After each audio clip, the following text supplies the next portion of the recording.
Hello, everyone, and welcome to the first really official episode in this new orchestration series we are doing. I'm hoping that this series is going to bring a lot of information out for new and starting composers, and hopefully something that'll spark some creativity in the future, as well as provide some just general basic knowledge that can help you out.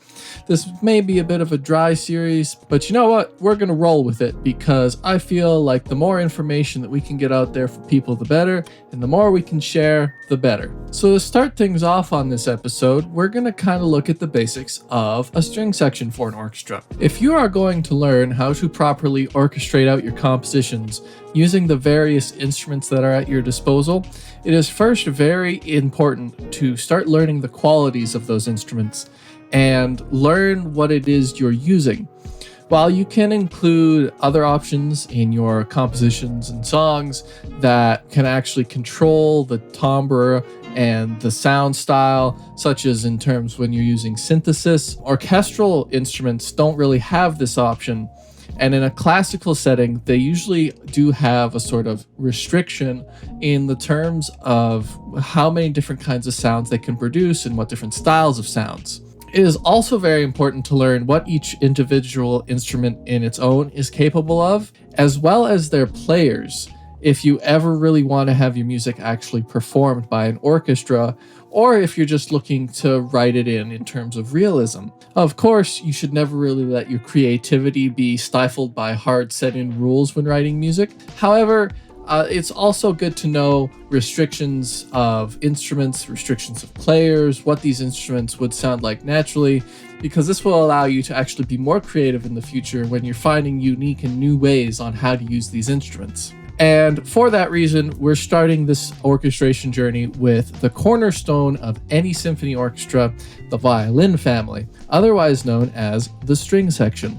I'm a firm believer that when you teach anything, you need to be thorough.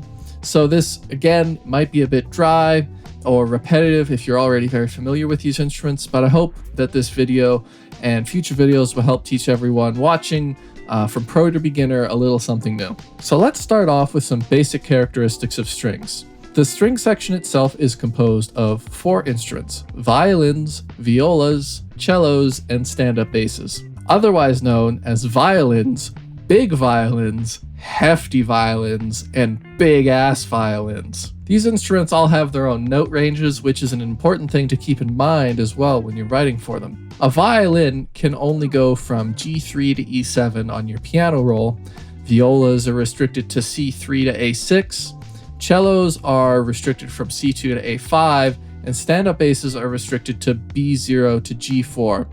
There are a couple rare exceptions, especially for the higher ranges of these instruments.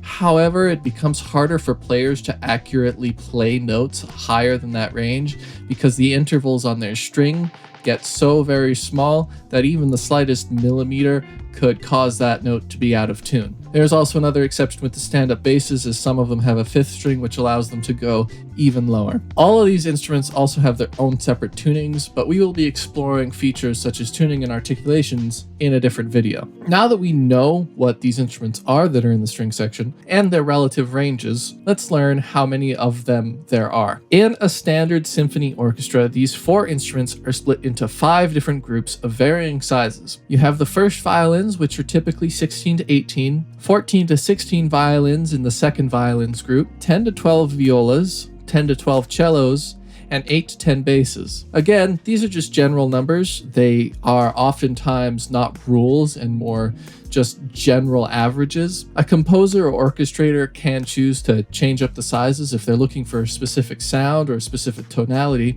which will oftentimes happen if they're feeling especially creative that day and want it to be just the way they want it. And there are, of course, naturally other orchestra sizes such as chambers or quartets or various other sizes which will often offer smaller sections to a standard symphony orchestra. There can also be much larger orchestra sections, especially if you're looking at recorded sample libraries. Some of them have violin sections that have 60 to 100 violins in them sometimes, if you're looking at bigger ones. And those different section sizes can also greatly affect the tonality of the section.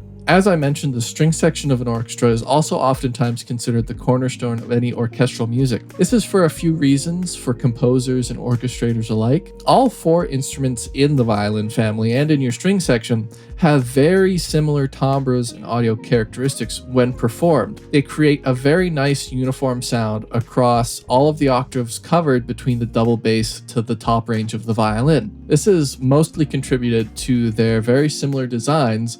As you can see, all of them have an extremely similar design, with the only difference really being in size. They are also extremely rich sounding instruments with a very expressive dynamic range. They can fit in a lot of places where other instruments might not fit, and they can be extremely flexible for any style of music. These reasons, paired with the fact that the players are also not limited by their lung capacity, such as with woodwinds or brass, made the string section the first real common section to be implemented when orchestras were first starting to be used as we know them today. They also contained an extremely expressive list of articulations in different playing styles, so much so that we're going to have to explain those in a different video because they each deserve their own sort of small breakdown, and I'm hoping to provide as much information as possible as we are learning how to orchestrate out our music for orchestra. And when I say that they were the first section to be commonly used by orchestras as we know them today, it's also important to know that orchestras as we know them today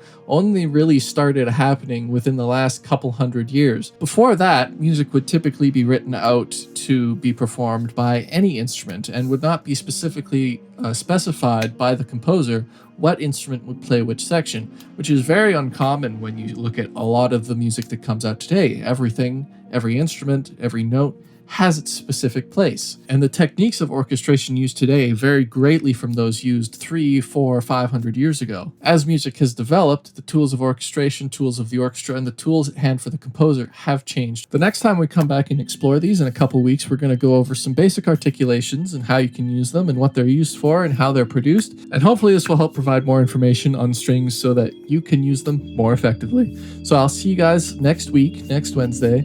And I hope you enjoy the rest of your week, and happy holidays. Bye-bye.